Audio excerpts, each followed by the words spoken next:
ఆంధ్రప్రదేశ్‌లో 2024 ఎన్నికల ఫలితాలు వెలువడిన నెక్స్ట్ మినిటే అప్పటి వరకు ఏపీ చూడని అంత దారుణమైనటువంటి హింస జరిగింది. ఏ స్థాయి అంటే నడి రోడ్డు మీద నరికేశారు. కత్తులతో పోలీసుల ముందే పొడి చేశారు. ఆస్తుల ధ్వంసాలు.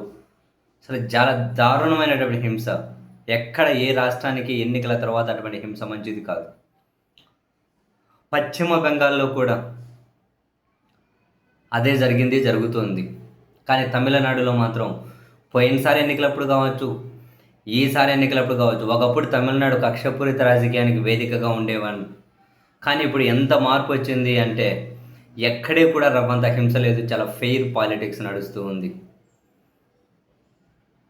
చివరికి స్టాలిన్ గారు ఓడిపోయిన మరుసటి రోజే ఏ నియోజకవర్గంలో అయితే ఓడిపోయారో ఆ నియోజకవర్గంలోనే తనకు ఓట్లు వేసినటువంటి ప్రజలకు కృతజ్ఞతలు చెబుతూ ర్యాలీ కూడా చేశారు.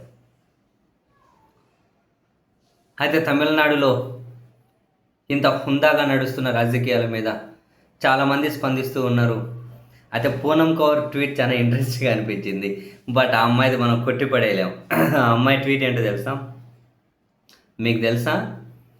చెన్నై రాజకీయాలు చివరి 2 ఎన్నికల్లో ఆంధ్రప్రదేశ్ కంటే ఎందుకు మరింత గౌరవప్రదంగా మర్యాదగా ఉన్నాయి అని.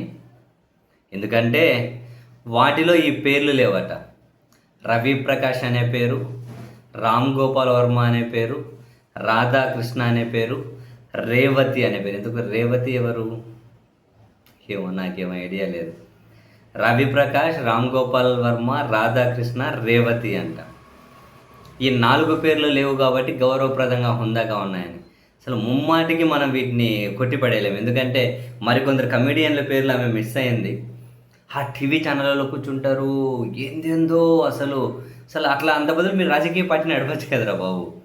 పోయి లేకపోతే మీరు రాజకీయాల్లో చేరిపోవచ్చు కదా. మీడియా అంటారు, వ్యక్తిగతంగా తీవ్ర ద్వేషం వెళ్ళగక్కుతూ ఉంటారు, అసలు పళ్ళు కొరికిపోతూ ఉంటారు, ఎక్కడ లేని విద్వేషం వెళ్ళగక్కుతూ ఉంటారు.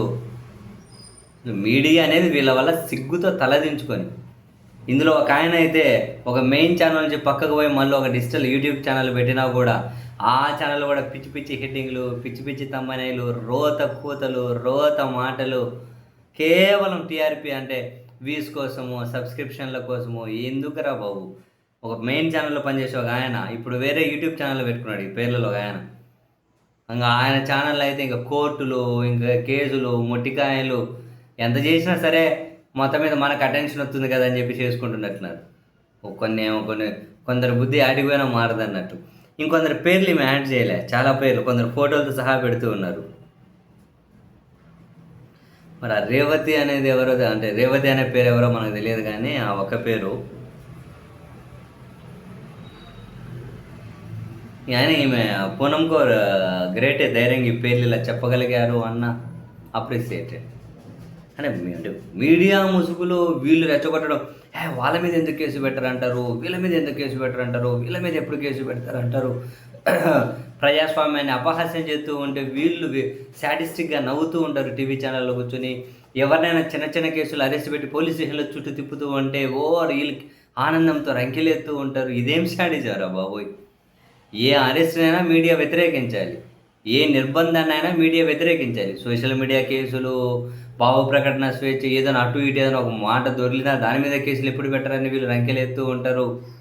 ఇటువంటి నిజం చెప్పాలి అంటే ఆంధ్రప్రదేశ్లో మీడియా ముసుగులో ఉన్న కొందరు దరిద్రుల వల్లే రాష్ట్రానికి ప్రశాంతత లేదు. ముమ్మాటికే నిజం. ఈ పూనం కౌర్ ట్వీట్ అయితే నేను 100% ఏకీభవిస్తున్నా. మరి కొన్ని పేర్లు మిస్ అయ్యాయి ఇందులో, కానీ మరి ఆమె ఆ 4 పేర్లనే ఏమంటారు ఫైండ్ అవుట్ చేశారేమో, కానీ ఇంకా చాలా పేర్లు ఉన్నాయి.